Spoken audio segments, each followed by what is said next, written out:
Shalom, shalom, shalom, shalom. Bien-aimés dans le Seigneur, to pesibino mbote na kombo na Yesu Christo, le véritable Dieu, le tout-puissant Jésus-Christ de Nazareth, Nzambalola. Oyo apesinga na olisusu pema nzambe oyo alamusi biso lisusu nzambe oyo atelemisi biso lokomo kembo ezonga epa na ye. À lui la gloire, à lui la puissance, à lui l'adoration. Il est le créateur de toutes choses. Bible toutes choses ont été créées pour lui et par lui. Et c'est pour lui que toutes choses existent. Tout péché, merci. C'est lui qui est le maître du temps et des circonstances. Notre Dieu qui s'appelle Jésus-Christ de Nazareth. Tu es élevé comme bonaye. Oya péché bisonga na yo bien-aimé.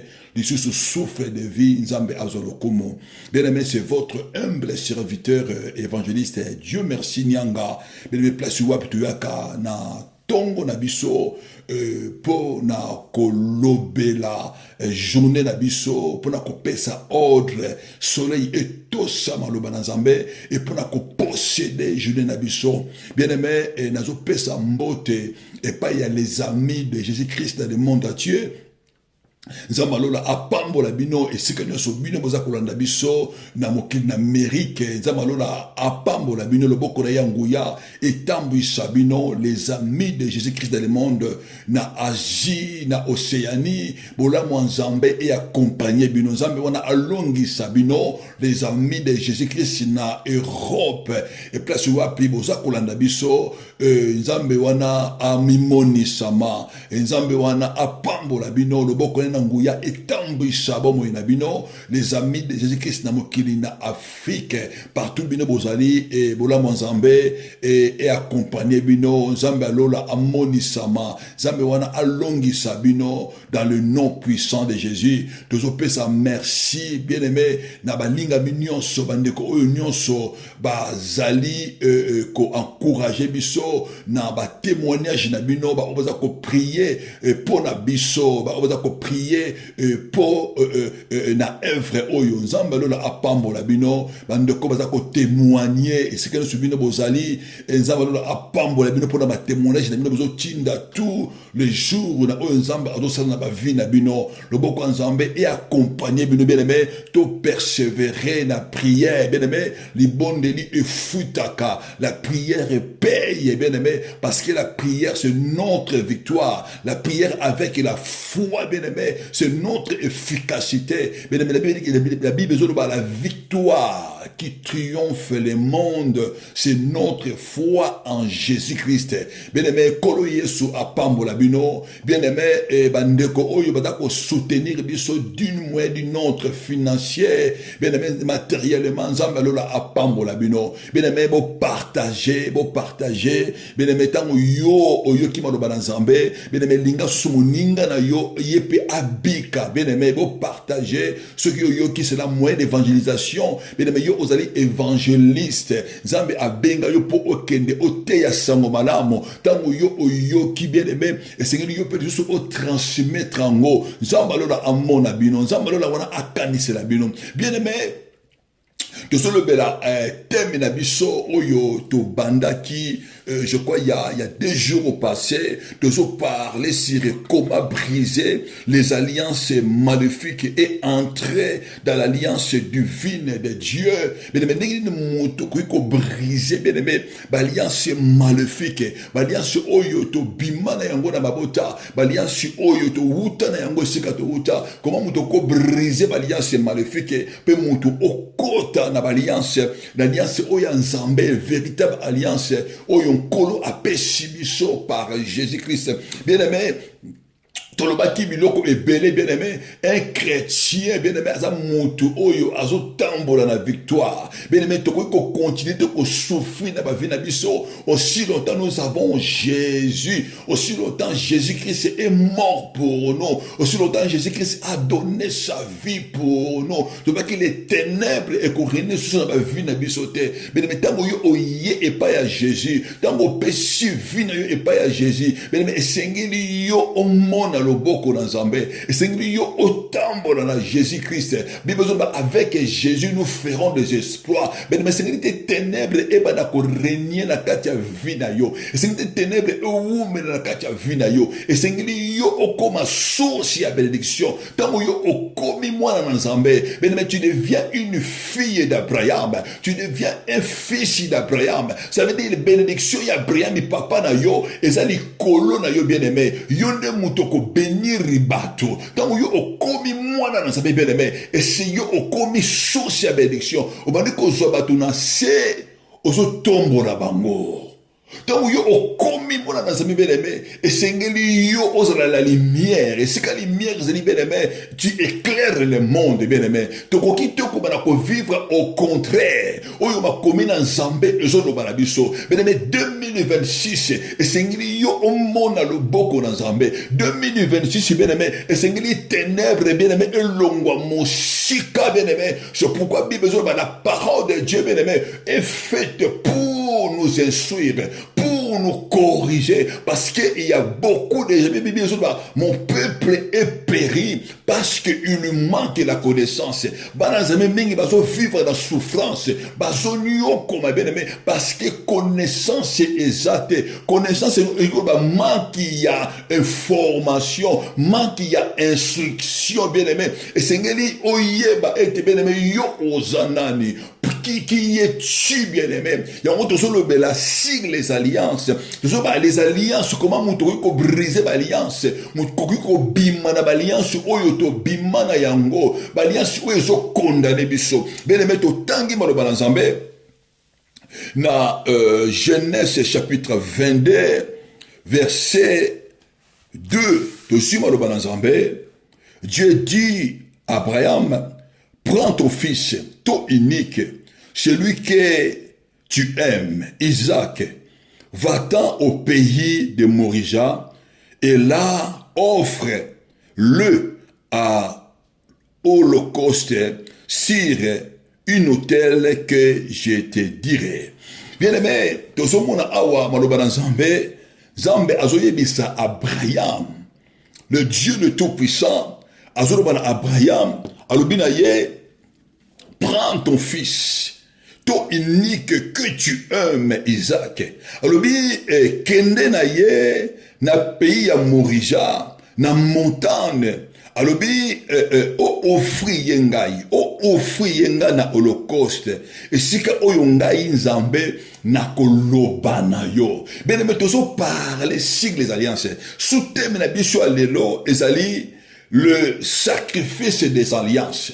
Oyo toko lobela na tongo ya lelo bien-aimé. Avant to bonde la Nzambe, to lobela les sacrifices des alliances. Bien-aimé, là où il y a les alliances, et si ka alliance est salema, bien-aimé, ba sacrifice est salemaka. Et si ka alliance est salemaka, ba échange est salemaka. Bien-aimé, et si ka bisoto bimela, bien-aimé, ba alliance est salema. Na mabota oyo bisoto wuta na yango, il y a des alliances qui ont été faits. Mais maintenant, nous avons alliance, nous avons divinité. Donc, nous avons alliance, nous avons divinité. Ou bien, mutu oyo azali chargé. Il y a un monde de ténèbres, où les agents des ténèbres, oyo azali chargé, où ils ont présenté divinité. Mais nous avons d'autre côté, nous avons mutu oyo libota, oyo accueilli comme ça alliance. Mais nous avons deux parties, oyo bengi homme fort, tout femme forte ya mabota, mutu oyo akeko luka divinité pour asala alliance naye. Tout akeko luka un agent des ténèbres, akekoluka magicien, akekoluka marabout, ou akekoluka ba mando, akekoluka ba occultiste, pour asana na bango alliance, pour ba pesaye quelque chose. Mais maintenant, kati ya alliance, et alliance c'est ça le contrat où deux personnes va signer. Na kati ya contrat, bien aimé, où deux personnes va signer, il y a ce qu'on appelle les échanges. De ce moment, on monte à quelque signer contrat na musala. Pour azwa musala, pour azwa CDI, bah pour signer contrat, na kati ya contrat bien aimé, et ça na partie oyo patron na yo ils ont un engagement, ils ont un devoir, ils ont une obligation à patron. La première partie, ils ont parti à patron. Oyo à kopesa yo, oyo à kofoni yo. La deuxième partie, ils ont parti oyo moto ke ko luka musala. Tant que ko luka musala, yo ko fournir travail. Yo ko fournir travail et pas à patron. Et que yo il y aura ba exigence, c'est yo comme na air boye. Et c'est yo osala musala boye. Ils ont musala oyo ko pesa patron. Au retour patron, y a kozwa mbongo akofuta yo. Ça veut dire bodo sala échange na patron. Yo au patron a pesi yo mbongo na ye, mais yo au pesi patron musala. Yo au pesi patron musala, patron a pesi yo mbongo na yo. Et c'est ça qu'on appelle les contrats oyo batu ba signaka. C'est la même chose, j'ai bien aimé. Batu oyo ba bima na mabota na biso. Batu oyo ba tombwama, batu mingi ba tombwama bien aimé. Batu mingi bazala ki élevé parce que ba signa qui ba contrat dans le monde des ténèbres. Ba signa qui ba contrat dans la divinité. Ba signa qui ba contrat dans la maison oyo des agents des ténèbres. Ba na ko servir ténèbres na bit ya ko récupérer ba un peu ko détruire et ba vie ya bato. Bato na ba kenda ki kuna bien aimé pour ba zo ba force. Ba kende ko luka bango pour ba za élevé. Ba kende ko luka bango pour ba zo puissance. Mona motu mususu akeka ko luka ko sala alliance et pas la divinité. Alors bien ngana sala politique, mais politique ngana do sala. Ça la personne ça la élevé. Ça la personne ça la reconnu. Akeko sala alliance pour mutu wana ba yebaye. Motu mususu tongo mususu amana ko teka lo sala ba commerce. Mais commerce oya do sala. Akeko sala alliance dans le monde des ténèbres pour ba pesaye, pour avancer, pour amata, pour ba ko tirer, pour azwa succès. Motu mususu akeko sala kaka akeko sala alliance dans le monde des ténèbres, na ba divinité ténèbres, qui ko kota ndako bonganga, potango mususu azwa élévation, ba élevé, ba ko remarquer, asali alliance dans le monde des ténèbres, et bien si divinité, yo ko pesa na élévation, mutu mususu akiko sala alliance dans le monde des ténèbres, pour ba pesa kaka makasi, pour ba pesa ye pouvoir. Pour Azara pouvoir, pour Azara élever la pouvoir, Azara élever la dignité. Mutu mususu akoti kaka ndako anganga, akeko luka ba pesa ye bana, ba pesa ye mubali, ba pesa ye mwasi. Mutu mususu akeko ko luka ndako anganga, ye akeyi pota mususu qui n'a besoin de joie guérison. Mais batu mingi ba sala ba alliance. Tant yoko ko sala alliance et mutu oyo sala alliance. Bien akolobano ke na ko pesa yo eloko o sengingai. Mais au retour Yon peut essayer au pesangai quelque chose. Bien aimé, le diable il est très malin. Bien aimé, le diable tango asala kana mutu alliance. Bien aimé, il y a que le diable tango asala kana mutu alliance. Alors ça na yo alliance bien aimé que akopesa yo eloko boye. Mais eloko oyo le bien akopesa yo bien aimé et na simana yango bien aimé aza na biloko oyo akosenga yo. Eza na biloko oyo sengeli opesa ye. Bien et c'est quand tu wuti kotanga, tozo mona le Dieu du vin a sali alliance na Abraham. Et si Abraham, je ferai de toi une grande nation, je te bénirai, je rendrai ton nom grand, tu seras la bénédiction, tu seras la source de la bénédiction. Celui qui te maudira, il sera maudit. Celui qui te bénira, il sera béni. Ça, c'est la parole. Oyo nzamba ayebisi Abraham oyo ngana ko pesa yo alobi na Abraham na ko pesa yo postérité ayebisi Abraham na ko bénir yo ayebisi Abraham kombo na yo ekotombwama ayebisi Abraham mutu nyonso akotelemela yo ngai mpe na kotelemela ye mutu nyonso oyo akopambola yo yanga mpe na kopambola ye. Ça c'est les paroles, ça c'est les promesses oyo nzambe ayebisi Abraham akopesa ye. Mais du retour aussi, et c'est que Abraham na tournaye puis apesa nzambe quelque chose. Et c'est quand tu kotanga awa et ça dit nzambe azosenga Abraham. Alors maintenant c'est ton tour. Alors Abraham, donne-moi ton fils, donne-moi ton Isaac, celui que tu aimes beaucoup, ton unique. Alors pesanga ye na zosenga yo ye. C'est lui opesanga parce que tu signé contrat na yo. C'est lui opesanga Isaac, opesanga mwana na yo unique na yo nazala besoin na ye esengeli yo o sacrifier ngai na ye o sacrifier ngai ye na holocauste. Ça c'est le demande de Dieu divin de Tout-Puissant. Mais c'est la même chose. Donc on va parler à biso, donc on va s'être au yabiso, bah qu'il y ait ça l'alliance. Pourtant on va avoir pouvoir, donc on va avoir renommée. Bien aimé, bah pesa quelque chose, bah divinité bah senga bango quelque chose. Alors bien ko pesa yo bana, na ko pesa yo pouvoir, mais yo pesa nga kaka makila na yo pesa nga kaka loko boye. C'est un sacrifice. Mais il y a d'autres divinités. Tant on senga mutu et loko, il y en a qui sont clairs. Ako bese pena ke pesa nga yi mutu, pesa nga yi loko boye. Tant on senga ke pesa nga sacrifice, musa do senga pesa nga yi taba, pesa nga yi soso, pesa nga eloko boye, pesa ngai boye, pesa ngai vin rouge, ado senga mutu pesa nga makasu, mutu azo ko pesa divinité, azo ko pesa ba jeune éternel ba sacrifice, azo ba te sacrifice eloko oyo ba do senga ye, azo ko présenter âme, eloko ba do senga ye, azo présenter makila, dans musu divinité e si mutu, abi pesa ngai yila ngai vin ya rouge, yila ngai suki ya boye,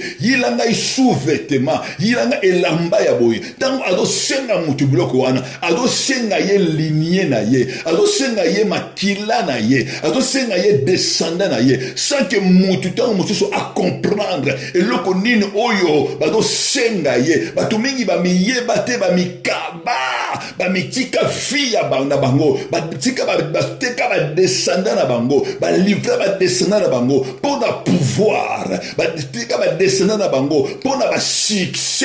Bien aimé, il y a tango mouke parce que tant mutu alingi tant mususu na vie na ngai na naza soda na okende guerre tant ba kobeta nga munuki masasi et masasi ezwangate akeko sala alliance mais alliance on biloko ba sengiye okene biloko ba sengiye ezana kati ya bana na kati ezana kati ya ligne na kati ezana ba koko na kati o azo pesa azo teka libota azo livrer makila na ye. Bien aimé, Bible sur le Job 40-23 que crocodile a salaka alliance na mutute pour mutu akoma camarade na ye. Crocodile a salaka alliance na mutu et ça pour mutu wana akoma esclave na ye. Donc mutu a sala alliance na ba divinité. Donc mutu azo kota na ndako banganga azo luka ba mandona bien aimé azo ba teta azo kende kuna azo kende po ateka libota koma ba esclave azo kota libota na esclavagisme. Bien aimé l'alliance na ba divinité est très différent avec l'alliance avec Dieu.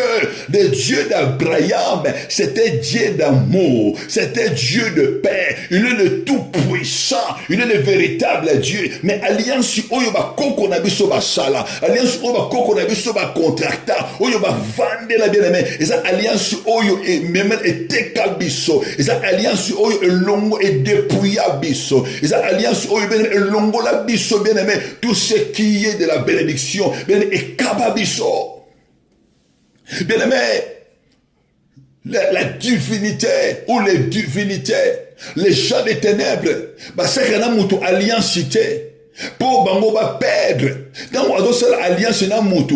Bien aimé, azo kote na kati ya mutu wana pour ayeba mutu wana azana nini. Mutu wana ba pesa ye nini. Bien aimé, azo kote na kati ya makila na yo. Mona akosenga yo eloko moko. Abi pesa ngai na liasi oyo osali na sininga o pesa ngai libota na yo mobimba. Bana nyosu oyo kobota. Et tant divinité asengi bana na yo. Bien aimé, tant asengi bana na yo. Alliance musu akosenga ke non. Alliance oyo sali na ngai.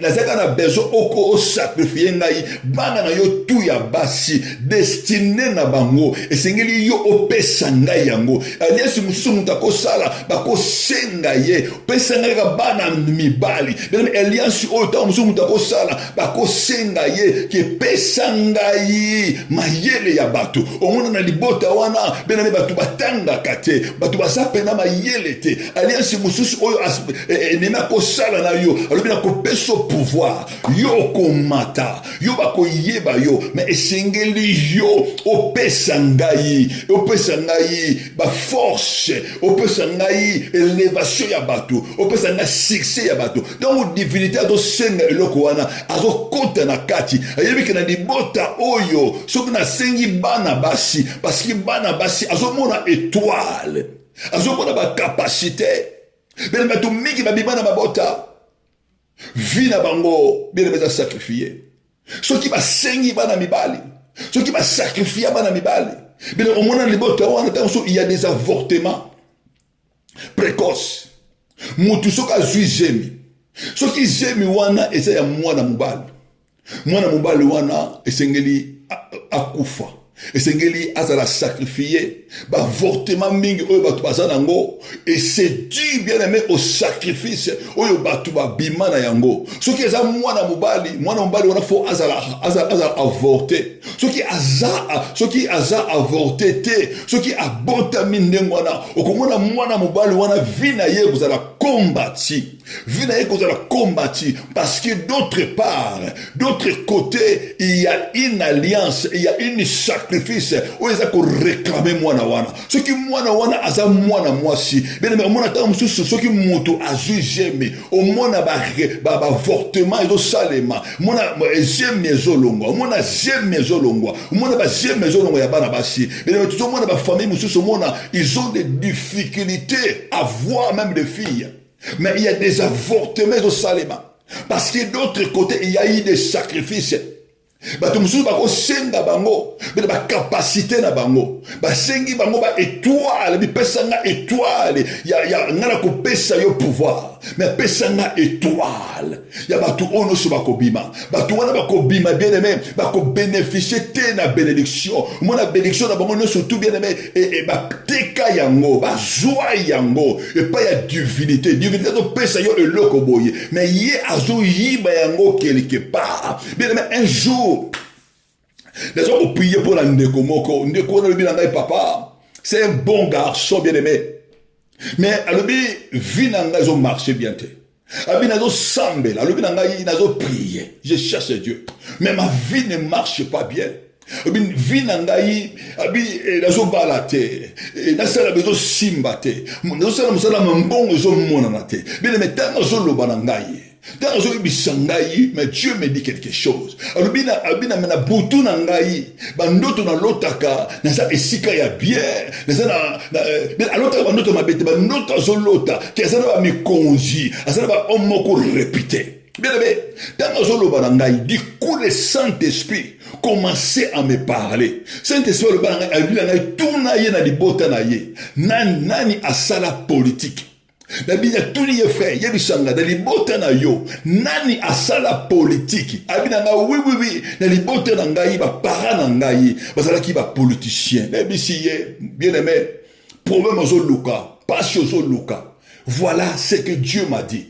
Si la vie na yo bato basala politique bato ba renia ba sacrifier vie na bino pour la politique na bango pour la renommée na yo c'est na oui exactement parce que un jour na monaki papa na ngai amemi ngai na mbinza na église moko boye ezaki église ya bato misala mabe ya bato rose quoi amemanga kuna na ki mwana muke na bi exactement il t'a amené pour te vendre mais bato mingi bazo souffrir lelo bien que bazo sambela bien que bazo simba Bible mais vie na bango bien aimé et ça vie na bango ali sacrifier vie na bango ali donner et pas ya ennemi bien aimé na nikana bisa motomoko bien aimé tu ne peux pas sortir na kati ya vie ya ba sacrifice ya ennemi tu ne peux pas sortir ce qui y en a au comprendre et c'est que ninga la wuti nebisi nevanto kusambela nzambe esengeli yo obima na vie wana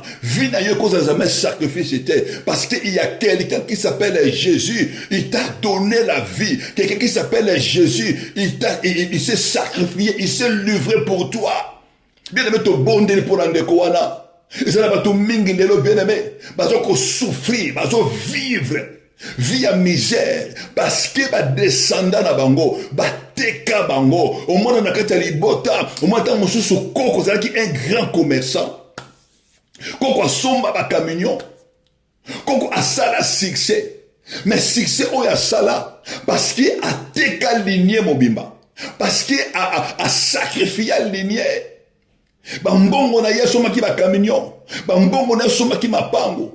Bene mokolo ba kengana wuta na libota tel boye. Bible zoloba. Abizama bisi Abraham. Alobi ton nom. Alobi je ferai de toi une grande nation. Alobi na kopesa yo renommé. Ezala bato mingi ba renommé na bango. E wuta na ba idole. E wuta na ba divinité. Onga na wuta na famille telle. Nga na wuta na famille telle. Famille sala combo. Bien est-ce que yo omituna ka question.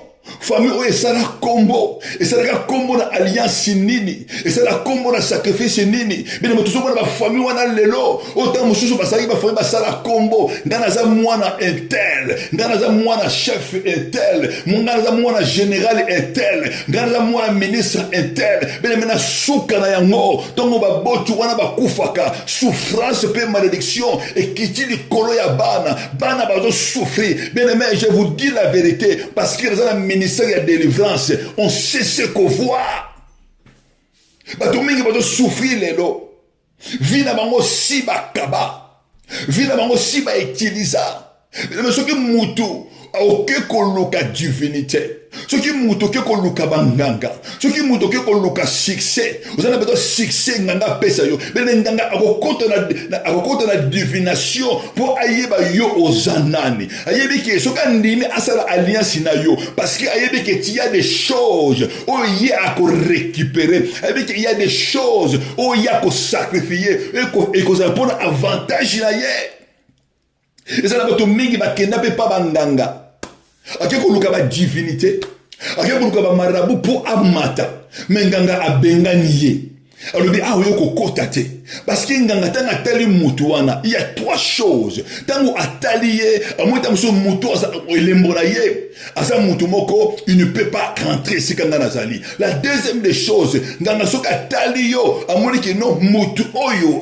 Et sika awuta déjà. Na libota na ye basala alliance déjà. Alliance o bango basala, esa alliance moko unique. Alliance o baloba ki non, nzambe mususu akokota awate. Mais il y a des alliances o bato basala. Bien alliance oyo mutu asali okoki jamais kokende koluka nganga okoki jamais kozwa kisi parce que bakanga bino na divinité moko yo to mona ka mutu mususu obiso to zwaka kisi te biso to kota kanda kwa nganga te soki to koti nda kwa nganga to kozwa liboma soki to zwi kisi to kozwa liboma to kobela parce que il y a une alliance forte et maléfique ou ezana kati na vie na bino alliance on est loba dengi bosenanga alliance boye boko sala so alliance na mutu mususu de ce moment ba famille oyo bene bazo benga ta mususu vutula menga ke na kete libota wana tango yo obimena libota wana fo obala kaka mutu ya libota wana soki yo ke ko bala libala ya libanda bene me bitumba e bande na vie na yo bitumba bena destiné na yo il y a des familles qui sont conditionnées. La troisième des choses, divinité akoboya yo akobenga na yo parce que tu as dépouillé. Amoni ko za suna l'autre côté. Si ba dépouiller yo. Oza suna l'autre côté. Ba divinité mususu ba dépouiller yo. Ba to si ba yiba oya yo. Mais c'est ça que le monde de ténèbres travaille. C'est ça que le monde de ténèbres voit. Et yiba ka oya bato. Et longola ka oya bato. Moto mususu akeko luka ba divinité pour apesa yo bana. Mais le bana mingi oya ba botama. Ba para ba zoa bango epa ya banganga. Ba para ba zoa bango epa ba marabu. Mais le mwana otanga botami. Aza déjà consacré dans le monde des ténèbres. Tout le monde a bana wana ils sont beaucoup aimés par leurs parents. Parce que moi na onatanga botami azali symbole ya divinité oyo yoke ko luka yo yoke ko sala yekisi bene moi bana mwana wana azali ko la source oyo ko produire avancement ba parents wana mwana wana ako vivre na malheur parce que oza source oza sacrifice il y a divinité pour oza sacrifice pour les parents oyo bakene kozwa yo déjà pour ennemi pour Satan pour la divinité ba pesa ye papa na yo bien aimé ils ont tué ils ont fait des sacrifices bien aimé vie na yo okozala combattu Bapara mingi azwa bana na ndenga ba mabe. Bakena ko consulter ba magicien. Bakena ko consulter ba maman interne pour ba bota bana. Pour moi, aya bien aimé, bana wana bazaka combattre na vie na bango parce que il y a une main, il y a une combat sur ta vie. Bien aimé, ceux qui yo bazwa yo et pas ya ba mandona, ceux qui ba paraba na ko luka ba magicien pour yo obote ba bien aimé et sengeli yo au passer na délivrance et sengeli ba délivrer pas ça dans Nzambe. Sinon vie na yo bien aimé, ils ont vie à sacrifice, vie na yo bien aimé, ils ont vie oyo bana ko utiliser tu es un sacrifice ambila. Bien aimé, c'est ça. Balias auto bimana yango. Balias auto route na bona mabota. Balias oyo batu ba pesa bato. Balias oyo batu ba luka. Mutu ake ko luka alliance. Pongana koma commerçant renommé. Pongana koma commerçant connu. Pongana koma connaissant moko boy. Bien aimé, mona mutu wana akomi na mbongo ebele, akomi renommé, mais ateka bana na ye. Bien aimé, zala batu mingi lelo. Bien aimé, na bonde la pona mama moko. Na tuni ye vina ye. Olobinanga papa chaque fois na nalaka, je me retrouve dans le marché. Tant nous sommes dans la cata, tout le monde a dans la cata wenji. Le monde a na cata wenji. Bien aimé, tant que tu me dis qu'au bon de la ponaye, donc alliance oyo et so combattre ye. Et ça dit Koko na bango, ça qui est un grand commerçant. Et Koko na bango a livré bango. Koko na bango a teka bango. Bien aimé, tant que yo osako lota bandoto. Et c'est qu'il faut comprendre notre Bible que Dieu parle tantôt d'une manière, mais les gens ne font pas attention. Et c'est qu'il faut comprendre, bien aimé, il y a la vie qui se présente. Dieu nous parle par des songes, Dieu nous parle par des rêves, Dieu nous parle par des paroles. Et c'est qu'il faut la vie na yo, tant yo obi ko komi mwana na Nzambe. Et c'est qu'il omi tout na réellement vie na ngazo marché ndengenini, nazo marché na alliance nini. Bien aimé, or que ce n'est pas les divinités qui bénissent, ce n'est pas les gens de l'ennemi qui bénissent. La bénédiction ne vient ni de l'Occident, la bénédiction ne vient ni de l'Orient, mais la vraie bénédiction, bien aimé, vient de l'Éternel. Bien aimé, oyo koko na biso ba luka, oyo ba centre na biso ba luka, oyo ba parent na biso ba luka, ce n'est pas la vraie bénédiction. Bien aimé, c'est la côté ka amena bango pour ba joie un paix. Mais ok, oyo ennemi a bénéficié. Oui, ennemi a bénéficié. Bien aimé, ils allient beaucoup, bien aimé. Les diables, c'est malin.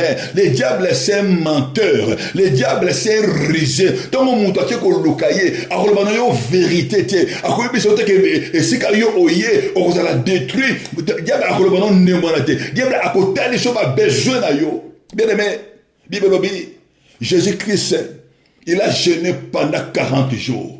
Pendant 40 nuits. Quand il a fini, la première des choses où l'ennemi a qui kolobanaye, alors bien si tu es le fils de Dieu, alors lui ordonne à ses pierres et comme un lipa. Bien aimé, et l'autre a dit bosso ennemi, alors t'as sa moto, alors t'as sa moto, et l'autre oyo zanango besoin, alors t'as sa yo manque na yo, mais Yesu a dit si l'homme ne vit pas seulement de pain, l'homme ne vit de toutes paroles qui sortent de la bouche de Dieu, et Jésus a dit si diable, ce qui me bénit, c'est ce que Dieu me donne. C'est ce que la parole de Dieu déclare. Moi, je ne dépends pas de ce que toi, tu me dis de le faire. Bah, tout migre, le bien-aimé, bah, continue à magie, bah, continue à occultisme, pour la matériel, sans savoir que bien-aimé, tant que on continue à occultisme, ok, côté qu'à descendre na yo, ok, côté qu'à libota na yo, ok, côté qu'à bana na yo, pour la bisengo ya tango moke, le diable va te tuer. À couper ça yo un peu de succès, mais ya ko boto la yo descendance, ya ko boto la yo bana, ya ko boto la yo ba capacité. Bien aimé na ko bisa moto moko. Tango mususu ba to propose yo, au compte na occultiste. Tango mususu ba to propose yo, au compte na misala ya mabe, parce que yo ozana ngote, parce que ba to promettre yo une promotion. Bien aimé, n'acceptez pas proposition ya ennemi, kondima proposition ennemi te, bien-aimé, n'accepte pas. Bible zoloba, la bénédiction ne vient ni de l'Occident, la bénédiction ne vient ni de l'Orient, l'élévation ne vient ni de l'Orient, mais l'élévation vient de l'Éternel. Celui qui bénit, il s'appelle le Dieu le Tout-Puissant, notre roi, le véritable Dieu. Yemutu apambolaka, yemutu atambusaka biso, lipamboli na yezalaka éternel. Bible zoloba, si Dieu te bénit, la bénédiction de Dieu ne fait suivre d'aucun chagrin. Quand Dieu te bénit, il n'y a pas de chagrin, il n'y a pas de complications. Quand Dieu te bénit, il y a la grâce, c'est grâce. Ne komisa motomoko, nana zo proposer yo, o kota banganga, nani a zo proposer yo, o simba magie. Mais ceux qui yo o simba magie, ceux qui yo o kota na ba magie, et sengeli yo o tika yango, et sengeli yo o zwabiloko wana, o yo ba pesa yo, luka ba sali ya nzambe, ba bonde la pona yo, ba délivrer yo, au nom puissant de Jésus, yo ko zwa vie. Mais maintenant, a sacrifié na libota. Souffrance, oyo bato bazomona lelo. Nani asala ba sacrifice. Nani a commis ça sacrifice. Koko nini. Papa nini apesa yo sacrifice. Lelo yo obana ko souffrir. Na santé na yo. Lelo yo obana ko souffrir. Likolo ya bana oya yo. Nani asala ba sacrifice na vie na yo. Oyo asteka élévation. Oyo ateka destinée. Oyo ateka vie ya bana. Oyo ateka misala maboko na yo. Kombo na ye nani. Mais Bible zoloba, il y a plus de condamnation. Dans Romains chapitre 8 verset 1, il n'y a plus de condamnation pour ceux qui sont à Jésus. Pour ceux qui sont à Jésus. Mais car la loi de l'esprit de vie en Jésus nous a affranchis. Mais la première des choses, et c'est que auto bimana cette malédiction, et c'est que alliance la première des choses, et c'est que Jésus-Christ, il est le seul chemin, il est le seul la vie. Il n'y a que par lui nous avons la vie. Il n'y a que par lui nous avons la résurrection. Il n'y a que par lui, bien-aimé, que nous avons cette assurance, que nous avons la délivrance. Il n'y a que Jésus, il n'y a que par Jésus. Si tu confesses dans ta bouche que Jésus est le Seigneur, si tu crois, malgré la divinité, bien-aimé, ce qui va te et pas ya serpent, ce qui divinité, alliance, na libota papa, combo na ye serpent, que soit son nom. Maintenant, bien-aimé, Jésus-Christ, il est le roi des rois, il est le Seigneur des seigneurs, il est le tout-puissant. Aucune divinité ne peut s'élever devant lui, parce que c'est lui qui a écrasé la tête du serpent. Yesu ici déjà dès le début, a ça 100 ans, alors celle-ci, la postérité de la femme t'écrasera. Yesu sa divinité, sa église kobimisa, oyo Christ kobimisa. Satan a entré par Adam et Ève. Satan a entré par Ève. Il a déposé la semence dans les matrices de Ève pour séduire le monde. Mais Dieu, par son amour, il a déposé sa semence, qui est la parole de Dieu, dans les matrices de Marie, afin que par Jésus, toi et moi, nous puissions devenir des enfants de Dieu pour écraser la tête de serpent, la tête de l'ennemi. Mais maintenant, nous avons compliqué la vie. Tant nous avons condamné ma parents. Bien aimé, non. Tu dois faire un choix. Je mets devant toi la vie et la mort, la bénédiction et la malédiction. Choisissez. Bien aimé, tu fais un choix. Bien aimé, c'est relié au bimana sacrifice. Nana a sacrifié Elibala na yo. Nana a sacrifié Elibala na yo. Nana a sacrifié vie à bana. Nana a sacrifié santé na yo. Nana a sacrifié misala maboko na yo. Et si ka yo bimela, et si ka oto wuta, musala ozo sala bien aimé, et le comment ils ont marché te. Bien aimé, tu dois poser des questions. Libala oyozo luka. Bien aimé, libala malonga ezate. Tu dois poser les questions. Or que Bible il est bon Pour l'homme ne pas être seul. Bible zoloba un chasse 1000. Mais quand vous êtes deux, vous allez chercher 10 000. Bien aimé, il y a toujours des problèmes. Parce que quelqu'un a vendu. Parce que quelqu'un a livré. Bien aimé, santé n'a eu toujours des combats. Parce que quelqu'un a déclaré. Quand Libota m'a déclaré que Batu Oyo, Bako Bela, Batu Oyo, Bako avancé. Nani a commission sacrifice. Nani a commission sacrifice. Bien aimé, vous allez sacrifier à Batote, vous allez sacrifier à Libotate, vous allez sacrifier à ma divinité, vous allez sacrifier à ma magicien. Bible zoloba, Abraham a zui, moi nanaye Isaac, unique, celui qui aime. Au moins dans ma botte la biso bien aimé, ba se ba bomaka ba détruire biloko malamu. Au moins dans ma botte auto bimbela, ba to malamu nde ba kufaka, ba to malamu nde ba bomaka bango, ba to malamu nde ba sacrifier ka vina bango. Mais ba to bazali combattre na mabota, c'est les gens qui ont des étoiles. Ba to bazali combattre na mabota, bien aimé. Ne te dérange pas, mais tu n'as pas envie de vivre dans boye. Pour ne pas souffrir. Parce que tu as un grand destin. Parce que tu as une grande destinée. Parce que tu as une grande étoile. C'est pourquoi l'ennemi te combat. L'ennemi a son combattre destiné na yo. L'ennemi a son ingate oyo sanango emoni sama. Mais na ba famille autouta, ba divinité o ba dirigeant, ils ont combattu nos étoiles. Ils nous combattent par rapport à ce que nous devons venir. Mais na ko bisa motomoko, il y a quelqu'un qui s'appelle Jésus, Jésus-Christ de Nazareth. La Bible nous dit, c'est par ce maîtrisme que nous sommes blessés. Bible, nous sommes sauvés. Bible, il était blessé pour nous, Jésus de Nazareth, le roi des rois.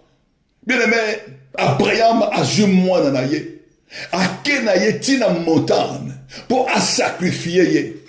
N'exambe a loba kinaye.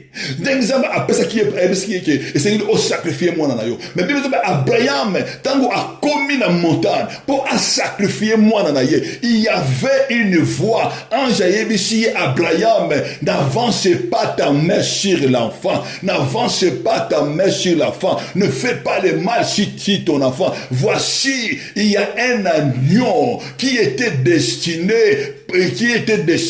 Abraham a longoli liboko na ye, a longoli mwana na ye, il a pris l'agneau qui était destiné. Toi tu n'es pas destiné à la mort, tu n'es pas destiné à la malédiction, parce qu'il y a l'agneau de Dieu qui a été immolé avant la fondation du monde, qui s'appelle Jésus-Christ de Nazareth. Bible Zoloba, tango Jean-Baptiste, amoni Jésus de Nazareth. Alors dit, voici l'agneau de Dieu. Voici l'agneau de Dieu qui ôte le péché de l'humanité, qui ôte le péché, qui ôte la malédiction, qui ôte la mort de l'humanité. Son nom c'est Jésus. Mais on déclare les colonnes yo osali sacrifice, ya libotate, yo osali sous sacrifice, ya bénémité. Et si kanyo surtout ba sacrifier qui santé na yo pour que obanaka ko bela. Et si kanyo so ba sacrifier qui vit na yo pour yo okufa. Nani aussi ba sacrifier qui destiné na yo pour yo obana ko souffrir, pour yo sera limité. Bénémité ko déclarer ba sacrifice wana et quoi ya na kombo na Yesu et détruire ba kono nango parce que Jésus-Christ, l'agneau de Dieu, a pris ta place. Parce que Jésus-Christ, l'agneau de Dieu, a été destiné avant la fin du monde pour avoir place na yo, pour avoir esika na yo. Yesu ne azwa esika na yo, mutumoko tako bomma yo, ne ko déclarer, le koya maman oyazo bela, le koya papa oyazo bela, que toi tu ne mourras pas, toi tu ne mourras pas par la mort de l'ennemi.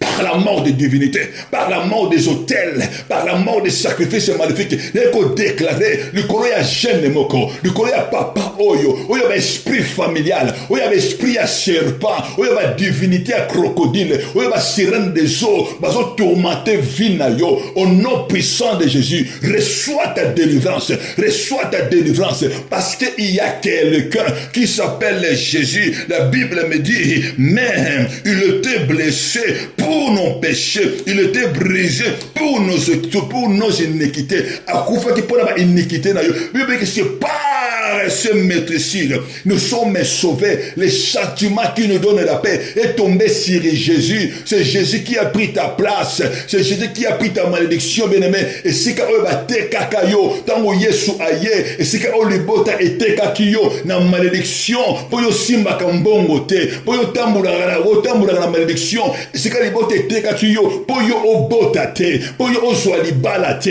et si ka libota e kondana yo, et si ka libota e limite yo, que yo obota bana kaka ya basi, bana mibali ba yate, et si ka libota e kondane yo, que yo bota kaka bana mibali, bana basi ba yate, et si ka libota e limite yo, que yo kosele la zambe te, okozaka idolâtre, et si ka libota e limite yo, que yo kosaka kanumba, okozwa mwasi te, okozwa libala te, bien aimé ko déclarer, il y a quelqu'un qui s'appelle Jésus, Jésus de Nazareth, le ressuscité des morts, a pris la place pour toi. C'est pourquoi, bien aimé, prière à l'élo, bien aimé, tant que nous toko bondela, toko briser ma sacrifice nyonso, oye salema na mabota na biso, et c'est comme sacrifier ma vie, et c'est comme sacrifier ma destinée, bien aimé, toko yako détruire yango par les sang de Jésus. Il y a encore bien aimé, si kayo ozali, nazoninga o se disposer, banako se disposer, bongisa motema na yo, et si kayo ozali, digana yebiso bien aimé, sois concentré, pour ton ligito bonde là,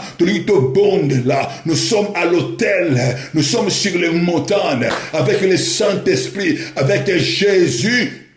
Mais nous allons disposer, maintenant qu'on élève le nom de Jésus, maintenant qu'on élève le nom de Jésus, maintenant qu'on tombe la combo à Jésus, le véritable Dieu, le tout-puissant, mais nous tombe la combo à Zambé, élève le nom puissant de Jésus, mon Dieu et mon roi, Yesungana tombolio, Yesungana komisio, bien aimé, élève le nom puissant de Jésus-Christ, Yesubonde la mokoji, bien aimé, bonde la, na combo la Yesu, Yesungana tombolio, le kolaba sacrifice, Wesamana libotananga, Yesungana tombolio, le kolaba divinité, bien aimé, ce bonde l'ankolo, de la mokonji, élevé le nom puissant de Jésus, Yesubonde l'ankolo, le Yesungana tombolio, Yesungana tombolio, le kolaba divinité, le kolaba magie, Yesungana tombolio, le kolaba magicien, le kolaba marabout, mais me tombola Jésus-Christ, maintenant qu'on élève Jésus-Christ, maintenant qu'on élève le kolaba sorcellerie, maintenant qu'on élève Jésus-Christ, le kolaba sirène des eaux, le kolaba sirène des côtes, tombola Jésus, le kolaba sacrifice, oyoba pesa, le kolaba sacrifice, le kolaba offrande, oyibota et sala, benembena kotombola Yesu, ba Yesu ngana tombolio, Yesu ngana tombolio, Yesu ngana tombolio, élevez le nom puissant de Jésus, élevez le nom puissant de Jésus, tombola Jésus, le kolaba condamnation, tombola Jésus, le kolaba loi qui régit la famille, tombola Yesu, le ba Yesu ngana tombolio, le kolaba loi libota papa nanga, Yesu ngana tombolio. Ikola loi libota mama nanga bana ko lever Jésus likolo ya loi wezobo yangana bala wezobo yangana bota likolo ya loi wezobo yangana sala musala wezobo yangana avancer bana ko lever Jésus-Christ loi oyo wezobo yangai na vivre une vie ya honneur une vie ya bonheur bana ko lever Jésus bana ko lever Jésus likolo ya loi ba limitation bana ko lever Jésus likolo ba malédiction loi wezobo frapper loi oyo boyo loi oyo boyo o bana ko la zambe, loi oye boyo, ou bien qu'on marche la sanctification, loi oye boyo, ou bien qu'on servir le véritable Dieu. Vous avez levé Jésus-Christ, Yesu ngana tombolio, Yesu tombo amanayo, le koloba loi, le koloba offrande, le koloba sacrifice, oye bakoko nanga ba pesa, oye babote nanga ba pesa, la kombo na Yesu, mais nous avons de l'encolo, nous avons de la mokonji, ben-aimé bonde là, nous avons de le véritable Dieu, la liguio au bonde là, élevez le nom puissant de Jésus, bien-aimé au bonde de la zambé, nous avons levé le tout puissant, le ba Yesu ngana tombolio, le kolaba divinité,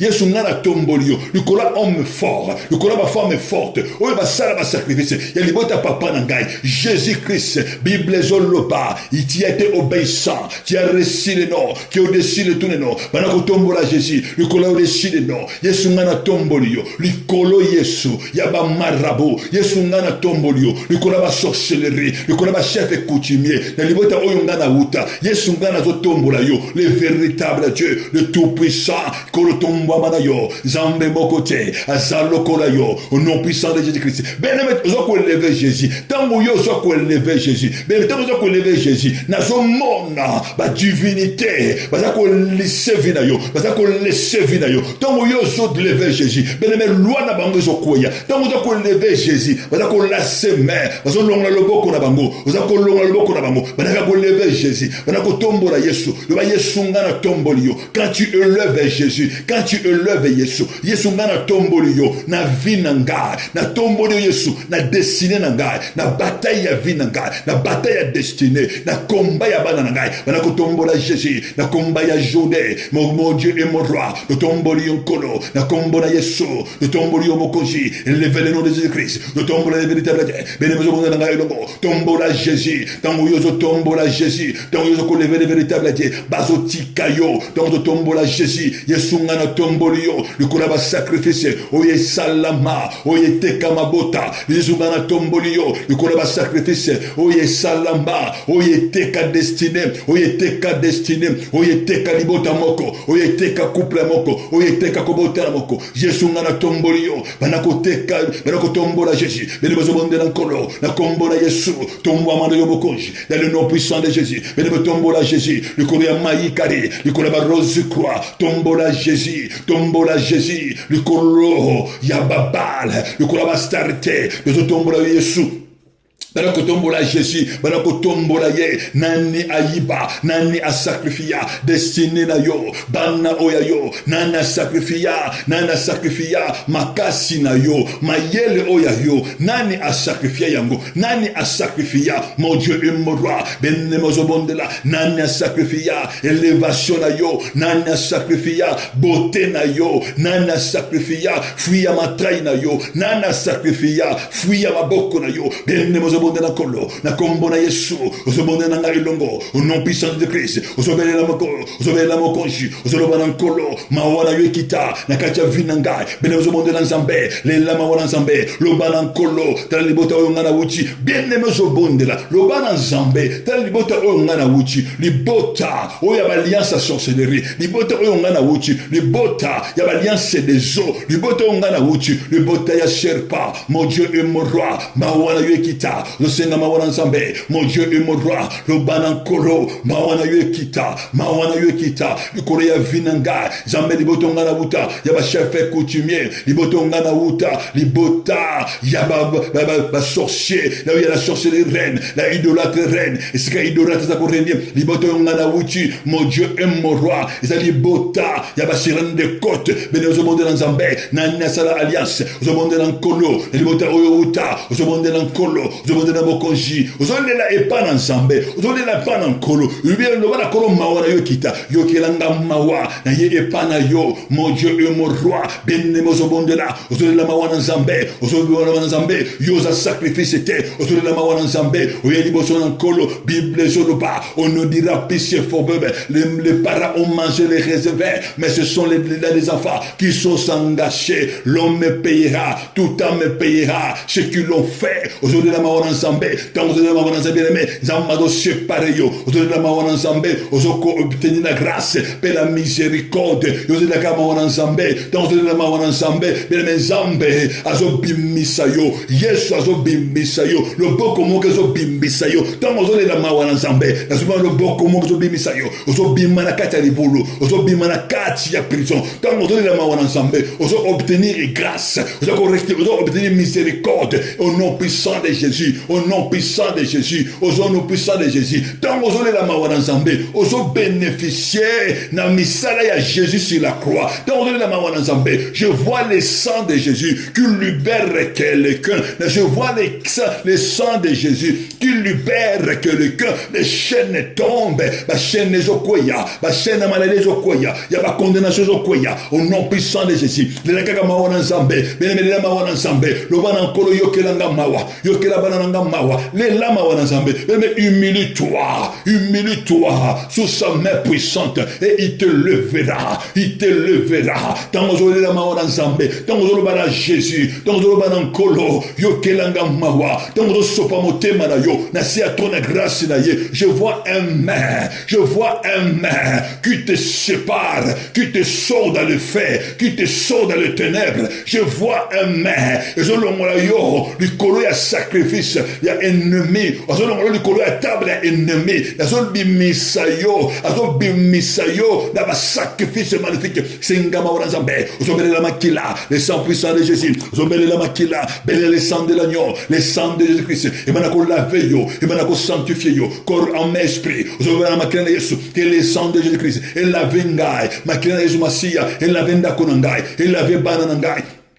Na kombo na Yesu, bien aimé, ozomonde na elongo, ozomonde la mokonji, évoquez le sang de Jésus-Christ, évoquez le sang de l'agneau, évoquez le sang de l'agneau, na kombo na Yesu, que le sang de Jésus, et manako laver, esprit en me corps, et manako bimisayo, na kati ya botutu, et manako bimisayo, na seba malédiction, ozobele la makila, le sang du rachat, le sang de Jésus-Christ, le sang du rachat, tango zobonde la, na zomona motomoko, ozobima na kati ya ba marché ténèbres, nazomona moto moko, bien-aimé oyo bateka, ba organe no bateka, ezozonga, nani ateka kobota na yo, nani ateka libala na yo, nani ateka misala maboko na yo, nani batobola ye maboko, nani oyo batobola ye makolo. Mais il y a Jésus, quand tu invoques le sang de Jésus, nazomona une libération, Dieu te libère, je vois l'Éternel avoir ses anges pour te libérer. Zambe yemoko na bo zambe na ye azoa ko libérer yo dans le nom puissant de Jésus. Bien-aimé, tu vas témoigner la grandeur de Dieu. Na kombo na Yesu, ozoba na Saint-Esprit, manifeste-toi na kombo na Yesu. Ozoba Saint-Esprit, agis puissamment. Ozoba na Saint-Esprit, manifeste dans ma vie au nom puissant de Jésus-Christ. Ozoba na nkolo na liboto ngana uta nanya sacrifia destiné nangai na libota oyo ngana uta nanya sacrifia bana oyo ngai nanya sacrifia libara nangai nanya sacrifia santé nangai nanya sacrifia destiné nangai nanya sacrifia ba capacité nangai nanya sacrifia ba do oyo yo beauté oyo yo nanya sacrifia ngo nanya do sacrifier vie ya bana nanya do sacrifier santé na yo toujours malade nanya do sacrifier libara oyo yo bene mezo bondela nkolo nani wana sacrifia ozomonde nanga elongo bene mezo bondela au nom puissant de Jésus. Aujourd'hui, dans le Saint-Esprit, nani wana, la liberté ya papa nanga, la liberté maman nanga, la bande comme kila, à sacrifier, destiné nanga, à sacrifier vie nanga la maladie, à sacrifier vie nanga, divinité wana combo na yenan, et ça la serpent, et ça la sirène des eaux, la combo na Yesu, ben la briser alliance na ye, au nom puissant de Jésus-Christ, ben la autorité, la combo na Yesu, aux déclaré alliance Seigneur, où est elle qui est établie dans l'espace, dans les forêts, qui est établie dans les eaux, dans les montagnes, dans les lieux astrales, dans les lieux célestes, contre ta vie, contre ma vie, dans la brise alliance, oye salama, dans les bouteilles à papa, dans les bouteilles à maman, dans la sorcellerie, dans les sirènes des eaux, alliance ouane koya, briser alliance ouane, au nom de Jésus-Christ, brise alliance ouane. Briser alliance ouane, ozo déclarer alliance nyonso, oye teka ngai, oye teka destiné nangai, oye salema, dans libota ya papa, dans la sorcellerie, oye salema, dans libota ya papa, dans les eaux, alliance oyo basala, oyo ngana zalakite, avant ngana botama, pendant ma naissance, alliance ni basala, oyo bateka libota, oyo ngape batekanga, ozo déclarer, au nom puissant de Jésus, nazo déclarer alliance wana, et ça la briser, na kombo na Yesu. Bénémoto moto brise alliance amenezo bima bazomona amenezo bima bato tika vina yo brise alliance wana alliance ya sorcellerie alliance ya makila banako brise yango alliance ya destiny banako brise yango alliance oyo bima banako brise yango au nom puissant de Jésus-Christ alliance wana koya tout attachement ozo déclarer et sikanyoso alliance tekangai banako déclarer que le sang de Jésus le sang du rachat et sikanyoso ba somba na yo esika so bakaba yo belemeta mozo bondela nazomona amba motomoko via motomoko ezobima éclair motomoko ezobima dans le nom puissant de Jésus, dans le nom puissant de Jésus. Tango zo bondela nazomona bana bazobima tango zo bondela nazomona ba nini ya vieillesse nazomona ba masque de vieillesse ezokweya na ba vie ya bato ezokweya nana boyo obala nana seme kati na yo nana sema une semence malfaite bele bazobondela nkolo na kombo na Yesu ozobondela nzambe na kombo na Yesu bana ko briser alliance bana ko renverser tout hôtel nyonso oyo ba pesa ba sacrifice oyo na contre ngai et tout le nyonso tout oyo ba sacrifice oyo ba sacrifice yamba moto bele de tout hôtel wana hôtel nyonso tout et libote ya mama libote ya papa oyo ba sacrifice contre ma destinée et yamba moto yambise yango moto hôtel ya virinata oyo via papa oyo village ya mama bene me lambise yango moto tout hôtel ya sorcellerie ya ba sirène des eaux et sika ba sacrifice na kombo na Yesu banda ko briser amina yo bima banda ko bimisa amina yo banda banda zambe amina yo bima na kombo na Yesu amina yo bima briser ba sacrifice amina yo bima na kombo na Yesu au nom puissant de Jésus bene ba changer nini ozo déclarer l'okonioso au ennemi a changé ozo briser communion na ye ozo briser attachement na ye banda ko séparer ba amina ga banda ko séparer amina yo bene nani s'attache na amina yo ozo bimisa amina ga je me sépare amina ga va séparer na ba ya ténèbres na boté la ténèbres bimisa amina yo bimisa bana yo bimisa décider na yo na kombo na Yesu au nom puissant de Jésus-Christ na kombo na Yesu au nom puissant de Jésus-Christ bene bazo bondo na kolo ozo déclarer que je suis délivré par le sang de Jésus je suis délivré ozo déclarer que le sang de Jésus le sang de la victoire est sur moi le sang de la victoire m'accompagne et dans mon âme je porte les marques de Jésus banako déclarer du kola vie na yo banako prophétiser du kola vie na yo banako prophétiser du kola destiné na yo du kola journée na yo banako prophétiser ozo déclarer que moi j'appartiens à Jésus et je mangerai le meilleur fruit de cette journée ozo déclarer que ma belle mena makena na Yesu Masiya na faveur na yo o no soko sala ko simba esika so ko tambola zamba ko tambola na yo ozo déclarer que la journal de l'eau ma belle ko futa yo et ko bimiselo ma boa malamu ozo déclarer que soleil ko bénir yo au nom puissant de Jésus belle mena so bon de la pona yo Azo prier pour na yo. Éternel est Dieu dans le nom puissant de Jésus. Papa la tiki bana na yo na maboko na yo. Papa nazo déclarer sacrifice nyo son zambe. Oyo ennemi apesa. Oyo e koma malédiction na vie ya bana na yo. Sacrifice nyo so oyo ennemi. Papa apesa papa divinité na vie ya bana na yo. Ben nazo déclarer sacrifice wana et détruit ba kolonango. Et détruit ba kolonango. Père na ko déclarer que vie ya bana na yo ezali sous sacrifice était, ils allaient racheter par le sang de Jésus. Via banana yo, ils allaient récupérer, racheter par le sang de Jésus. Père nazo bondela, que banana yo, va vivre vie à victoire, va vivre vie à guérison, va vivre vie à miracle. Et si que ce moment va kotambola, gloire na yo et se manifester, na vie na bango, dans le nom puissant de Jésus. J'ai prié et j'ai déclaré, na kombo na Yesu, na kombo na Yesu. Tolobi, amen, amen. Zambalola apambola bino, zambalola azala bino elongo, bien-aimé, beau témoigner, et si quelqu'un subit nos kozala, beau partager dans le nom puissant de Jésus, beau partager, zamba abatela bino abomba bino na komona Yesu.